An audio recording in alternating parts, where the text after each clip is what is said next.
is that we're heading towards a fiscal disaster in our country. There's nobody focusing on the debt creation in the economy. In 2017, the national debt of the country, I think, was $17 trillion. 5 years, not 5 years. Yeah, it's about 5 years later. We're knocking on the door, 7 years later. So I'm a little slow this morning. So currently the debt is about 35 trillion.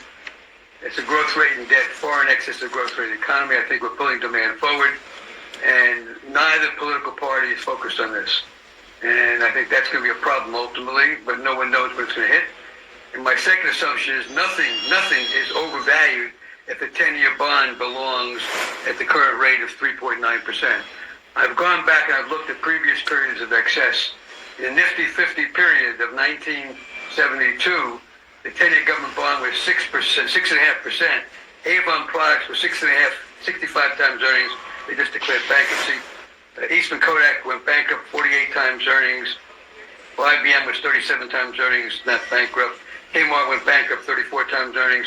Polaroid 90 times earnings. And these were companies that were actively being bought by JP Morgan and U.S. Trust. Audacious spending spree that the US has been on for a while. I mean, if we just look at the numbers that the US spends on foreign conflicts, for example, right? Since 2022, the US has given $55.4 billion to Ukraine, and Israel $150 billion since the 90s. This, bear in mind, at a point when we heard yesterday that the US's own federal disaster budget has essentially run out of money. It's gone. It's disappeared into thin air, or it's all been spent. It's incredibly worrying. I mean, we're seeing not just Cooperman, but we're also seeing large US corporations, companies and businessmen divesting themselves of their own economy. I mean, if we look at Berkshire Hathaway, which a lot of people know, owned by the infamous Warren Buffett, if we look at the numbers there, they've moved so much into cash in this last quarter. They've been selling off half of their entire Apple stock, which is probably one of the US's highest performing stocks over the last 20 years. Half of their stock, which is absolutely huge. And their balance sheet right now, $189 billion they're holding in cash. And that means that's dead money, essentially, Union. That's money that they're just holding that's not being reinvested into the economy in things like government bonds, in things like US stocks, equities, shares, all stuff like that. They've literally just pulled that money out and they're holding basically a war chest. I think that really tells us exactly where the economy is, and probably signs of what's to come.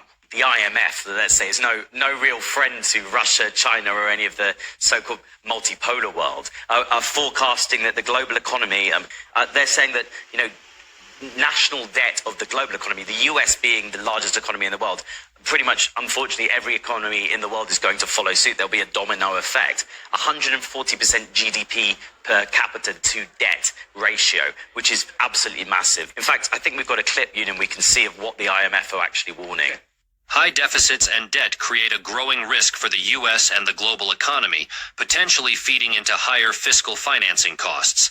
The ongoing expansion of trade restrictions and insufficient progress in addressing the vulnerabilities both pose important downside risks. And again, we've seen other countries heed that advice. Say China, a lot of people don't know this, but China holds a huge amount of US dollar bonds. That's basically US debt. China has lent the US government, in spite of what they say and all their propaganda about China. They're really in the hole with China. They owe China a lot of money in US bonds. They've sold $50 billion of their US Treasury bonds this summer, which is probably more than they've sold in a very, very long time. And then we've got the other issue of, all of the sanctions the US has put on Russia, putting it now looking like it under a Trump administration, getting even worse on China.